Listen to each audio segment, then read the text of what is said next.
Ngifuna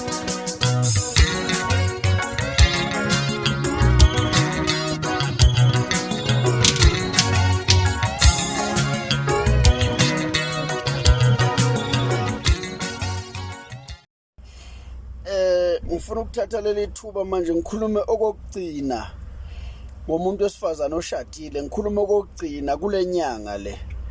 Ngizoyistopa lento provisionally ngoba I still have an unfinished business neFebe. Daba lwami lisela ukuthi I still have a long journey neFebe nabafowethu laba bathanda iFebe.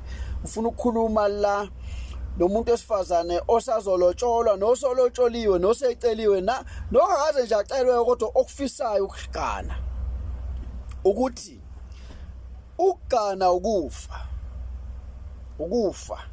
Ngikhuluma mina ngomuntu oshada ngokwesiko lakubo, noma ngabe umSwati, umZulu, umXhosa, umShangane, umVenda, umLobeti, umTswana, umSuthu, noma ngabe yiluphi uhlobo, Bhaca, Pondo, mawushade ngokwesiko lakini. Ngikhuluma nge-white wedding.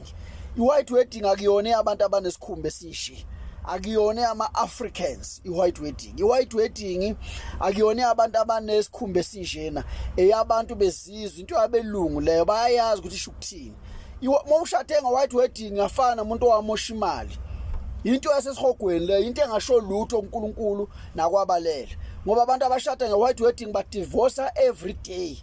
So angifuni ukukhuluma ngabantu bama-white wedding ngoba umuntu wa-white wedding akanamgogodla, umgogodla. Umuntu wa-white wedding akahloniphi ngisho abazali bendoda yakhe, akazilutho. Umuntu obabona labantu bama-white wedding nalabakoti abashada ngelanga lomshado nenkopho ezinde zasesihogweni ebukekisa kanondindwa. Labo bakoti labo ngeke kuzoqhwakela emzini, ufika ngelanga lomshado usuhlele etulweni, usuhlele kosofa, yenzeke lonto leyo. Mhlawumbe ehholo, angazi ngoba phela nabazali bomnyeni wakho basuke bekhona ehholo. Umakoti akaqhwakeli phambi kababesala, ayenzeki lonto leyo. Umakoti ahlala esitulweni nobabesala.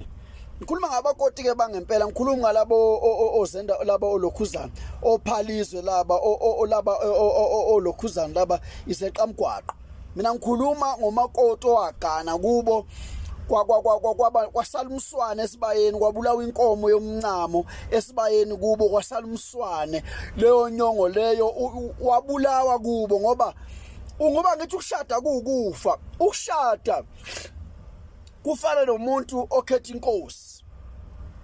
Umuntu okhetha inkosi uphakamisa isandla enze kanje, uyafunga lo muntu, she or he is under oath.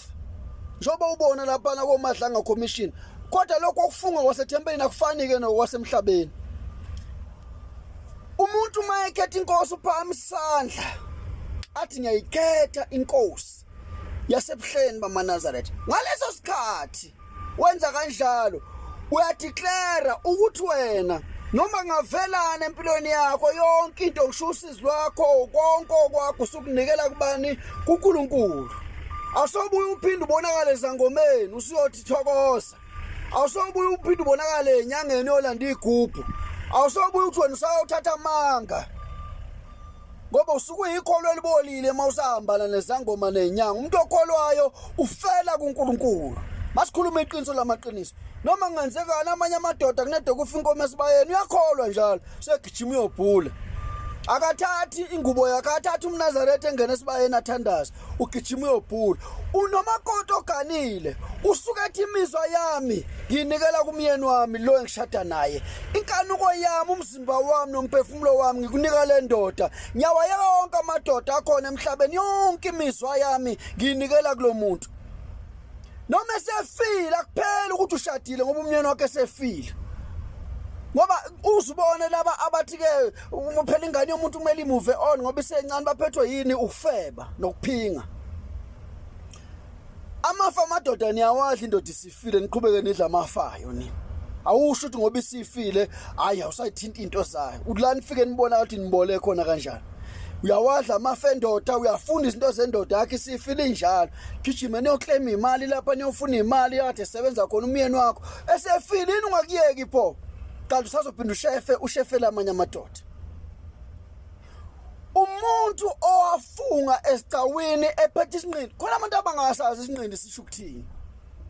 basithatha ngendlela abanye bagijimisa itrend esinqini loyamese loya kusinto okudlala loyamese loyana loyamese loyana usho ukuthi wena lento ayiphethe la lo mmese lona okunqoba zonke izinto kodwa uma ungezi kahle wena emzini uzosika wena lo mmese uzosika ngisho ingane zakho uzosika ngisho umphefumulo wakho ngibazile laba ade bekhuluma ngelongo ukuthi kanti ilongo lalivela kanjani lalivela ngokuphinga nobufebe ilongo into enyanyisayo phakathi kwegceke kodwa ayikho into ayingenziwa kodwa into enyanyisayo into eyilongo into enyanyekayo ilongo uNkulunkulu nasedalweni mina la ngikhuluma ukuthi uNkulunkulu angikhumbule kwelizayo noma ngabe lokho engikhuluma ngakho okunye kwakhe ngake ngakwenza kodwa ngifisa uNkulunkulu angikhumbule ukuthi kodwa wakwazi ukubaxwayisa abanye abantu ngoba ithi indaba obuyisisone kwedukweni kwaso naye uyosibekelwa izono zakhe eziningi.